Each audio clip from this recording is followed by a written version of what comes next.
Okay. Yeah. Jo. Jeg står i Odense, og jeg vil gerne forklare det med, at det er klart det fedeste at være tømrer. Jeg hedder Ahmed. Yeah, det er klart fedest at være tømrer for dem, der bare smider de 100% ulemper. Hej Ahmed.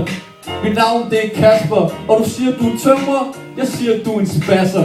Yeah, så det er klart, du har ikke de gode ting. Plus du siger du er tømrer, fordi du kun vil tjekke sorte penge. Jo, Kasper, jeg er da ligeglad. Jeg er sikker på, at du knækker lettere end en gipsplade. Og det tror jeg godt, du kan forstå. Jeg er ligeglad, jeg vil ikke vide, du altid har jern på. Ja, så det er klart, at du er virkelig klam. Men når din dame ser en smed som mig, så bliver hun vild i varmen. Yeah, så det er klart, at vi ikke er nede med en type som dig, der ikke kan klare varmen i vores smedje. Jo, det du kommer ud for, det er en rap-storm. Hvor var det sejt, du kan arbejde på en platform. Ja, imens jeg arbejder i private hjem, hvor jeg altså kan lave nogle koner igen og igen. Jo, det sorte penge, jeg kender godt den der fidus. Det eneste du får med hjem, det er en smadret hånd og en tømmerlus.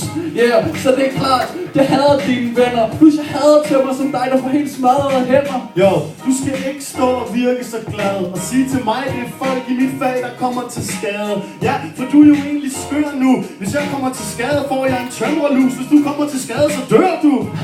Jeg ved godt, at du egentlig er en god knøs. Men det er godt, du er tømmer, for jeg kan se på dig, at du har en skrue løs. Yeah, så det er klart, det er noget værre møg, som du står lige her og laver. Så det er godt, du har værktøj.